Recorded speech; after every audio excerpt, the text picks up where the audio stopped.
Bismillahirrahmanirrahim. Assalamualaikum warahmatullahi wabarakatuh. Sebelumnya, perkenalkan saya Aldi Satria, NIM 3123-10759 dari kelas TI 23C1. Sebelumnya, yang terhormat Bapak Agung Nugroho Skom Mkom selaku dosen pengampu mata kuliah pemrograman web 2. Pada kesempatan kali ini, saya akan mempresentasikan hasil atau daripada proyek yang sudah saya buat berdasarkan modul yang sudah diterima. Di mana ini ada lab 7 web yang menggunakan codingan integer for. Di sini kita akan mencoba function secara CRUD-nya dan juga secara tampilan itu seperti apa, dan apakah itu connect ke database, dan apakah itu responsif. Oke, mari kita kumpas tuntas dan bahas bersama lewat video ini. Namun sebelum itu kita jalankan dulu untuk sum-nya.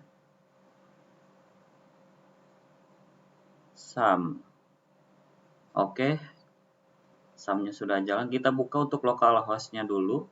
Di sini oke, kita restore aja, gak apa-apa. Oke. Sambil menunggu, kita balik lagi ke VS Code-nya. Kita jalankan dulu untuk project-nya. Kita ketik php spark server, di mana itu akan menjalankan server localhost kita. Kalau udah, nanti akan masuk ke sini harusnya. Nah, secara database kita udah terlihat, di mana di sini ada database dengan nama lab C4. Oke, kita buka. Oke, sambil menunggu kita ke localhost yang udah kita buat di VS Code tadi. Oke, sambil menunggu database yang muncul. Koneksinya mungkin bad connection dikarenakan sedang sulit jaringannya. Oke, karena di sini kita membuat artikel. Oke, kita coba copy untuk localhost .28080-nya pakai /artikel. Yang pertama ini. Yang kedua, karena kita ingin CRUD, kita tab baru, terus kita copy paste yang localhost tadi pakai /admin artikel. Oke, nice. Sebentar. Untuk localhost ini ada delaying. Oke, kita sambil nunggu, kita coba lihat secara UI UX yang ada di localhost artikel dan juga localhost admin artikel itu nggak beda jauh, hanya saja untuk peruntukannya saja. Oke, langsung aja kita ke artikel dulu, apa admin dulu ya? Oh, admin dulu deh.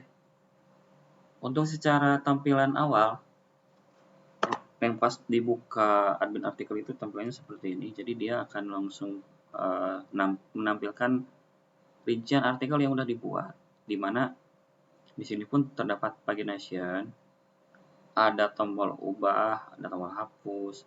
Di sini pun ada sort kategori, ada cari, bisa cari data berdasarkan judul. Misalkan judulnya itu coba, kita enter, berarti nggak ada. Coba kalau kita hapus, coba kita apa ya? Oh, Aldi Satria deh, Aldi Satria. Ini akan ada sesuai judul. Sorry, cek.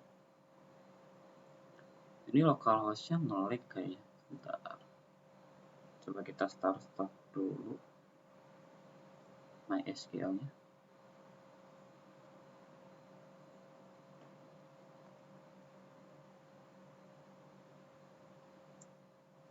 Oke, Apache-nya udah, tinggal MySQL. Oke, kita kayaknya harus buka dari sini deh.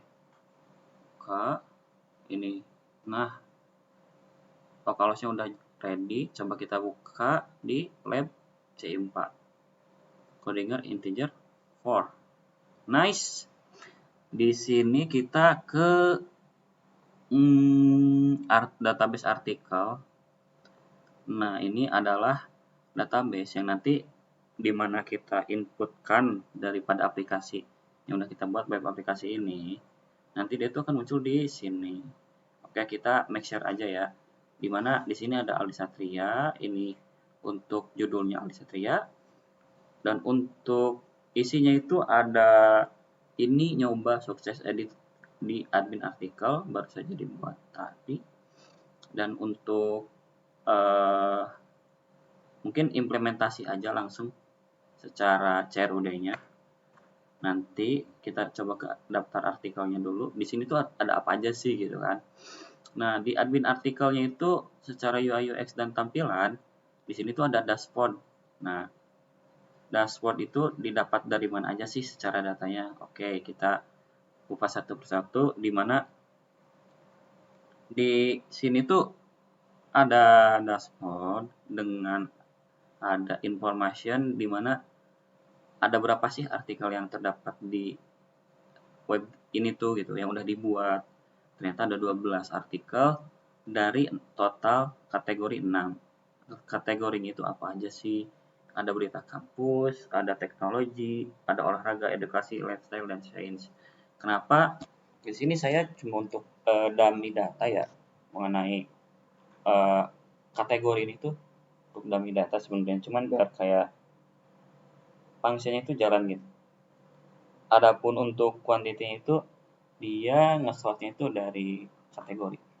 Nah, ini untuk tampilan dashboard kompleks ya. Ini artikel terbaru yang ini nge-sortnya dari yang terbaru dibuat sampai yang terlama atau terbaru diubah.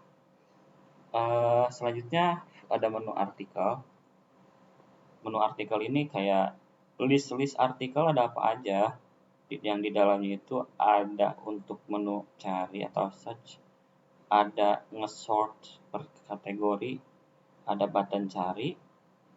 Selanjutnya untuk kolom listnya ya, di sini ada ID, di mana ID untuk input itu keberapa, ada judulnya itu apa, dan di bawah judulnya itu biasanya ada isi artikelnya itu isinya seperti apa. Nah, untuk kategorinya itu kategori yang kita inputkan, dan untuk kolom gambar apakah kita menyisipkan gambar. Dan untuk statusnya itu status aktif. Adapun di sini untuk kolom aksi, di mana ada dua button. Yang pertama itu button ubah, di mana kita ingin mengedit untuk judul dan juga isinya, serta kategorinya itu kita bisa edit. Namun untuk gambar itu nggak kita bisa edit. Dan untuk yang sampingnya itu kita ada button hapus, dan ini berfungsi. Nanti kita coba demonstrasikan, kita yang sekarang pengenalan aja. Dan untuk ini yang angka 23 ini aktif itu untuk pagination. Jadi halaman ya.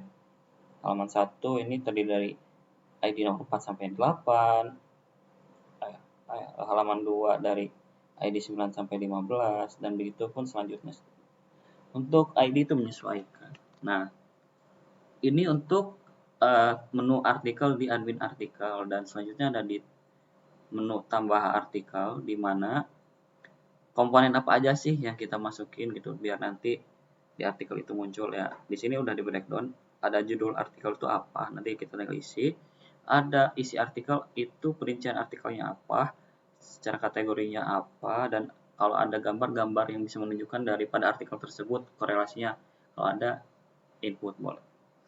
Selanjutnya di kita penjelasan di artikel, kan tadi di admin artikel, sekarang di artikel gitu. Untuk menu home-nya itu tersendiri, intinya penjabaran gitu, web artikel gitu kan, membaca, menulis, dan menyebarkan pengetahuan. Ini kayak apa ya, opening lah ya, home, kenalan. Nah, Untuk menu selanjutnya ada artikel, ini dia nge-link secara datanya ke artikel yang di admin artikel. Jadi source datanya itu dari sana ke bawah, meskipun enggak yang nyusun gitu kan, tapi dia ambil datanya itu dari admin artikel. Selanjutnya ada about. About itu kayak ya tentang developer yang atau tentang saya lah, seperti itu. Adapun selanjutnya itu ada kontak.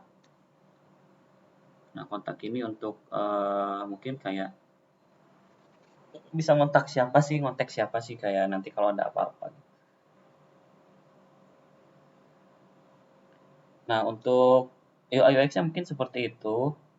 Untuk database-nya udah ready, mungkin kita udah siap dalam demonstrasi karena di sini pun udah jalan secara codingannya dan aman, udah dites juga tadi. Cuman karena belum didemonstrasi dan dipublikasikan, ya kita coba sekarang. Karena tadi dokumentasinya gagal, kita coba lagi. Oke, langsung saja kita ke menu admin artikel, dimana kita akan yang pertama itu mungkin kita harus nambah artikel dulu deh. Nambah artikel. Nah, sebelumnya kita harus lihat dulu nih di database itu ID yang paling terakhir itu ID berapa, dan nanti kalau misalkan kita nambahin artikel ke sini pasti itu ID-nya itu dari 18 ke atas, 18, 19, 20 dan seterusnya. Misal kita menambahkan artikel di admin artikel /add, itu adalah tambah artikel. Judul artikelnya misalkan kita coba kasih judul apa ya? Judulnya tambah artikel web. Oke, deskripsinya ini adalah percobaan input data di web aplikasi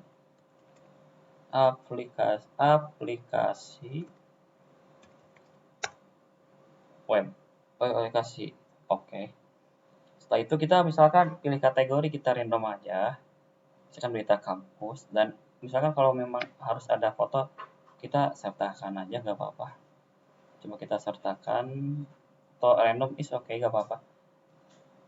Setelah itu coba kita kirim itu harusnya nanti ID-nya itu dia ID 18 dengan judul dan isi tertentu sesuai yang kita inputkan. Kita coba kirim. Nah, secara di sini nanti dia akan tampil di page 3. Nah, betul, ini udah ada tampil dengan ID 18 sesuai dengan tebakan kita. Meskipun di sini belum berubah ya di database-nya karena harus di-refresh. Untuk di judulnya itu sama seperti yang sudah diinputkan. Adapun untuk isinya pun sama, serta kategorinya pun sama juga. Oke, kita langsung ke database. Harusnya ketika kita refresh halaman database ini, untuk ID 18 dia akan ada input masuk gitu ya. Termuat di sini. Oke, kita coba 3 2 1. Nah, di sini tampil ya, teman-teman semua. Dimana untuk ID 18 itu setelah diinput dari web aplikasi dia masuk ke database. Dan proses transfer datanya itu sukses. Atau proses input datanya itu sukses. Secara CRUD-nya sukses, oke. Coba kita ke artikel, harusnya artikel di sini itu nanti update juga. Tadi itu tambah artikel web ya judulnya. Coba kita cari tambah. Nah, tambah artikel web di sini pun ada. Kategori berita kampus sama. Ini percobaan input sama, gambarnya pun sama juga gitu. Oke, secara create itu sudah sukses. Coba kita edit ya mungkin, atau ubah komponennya, atau kalau kita ngubah di sini ke yang lain ngeling nggak sih ngubah gitu. Harusnya gitu kan untuk jadi parameter sukses enggaknya project ini tuh. Kita coba ubah yang ID 17, di mana kita ubahnya tuh dashboard edit. Oke, ini update ke-12-nya itu kita harus kasih edit berhasil. Oke, edit berhasil, dan kalau memang pengen kelihatan beda banget, kita ganti kategorinya jadi education. Oke, sebelum itu kita pastikan dulu ini adalah ID 17. ID 17 itu dashboard. Ya, ini yang ini nih. Harusnya nanti dia rubah sesuai dengan apa yang akan kita ubah gitu. Oke, kalau sekiranya udah, datanya udah siap, ready, dan ingat, kita kirim.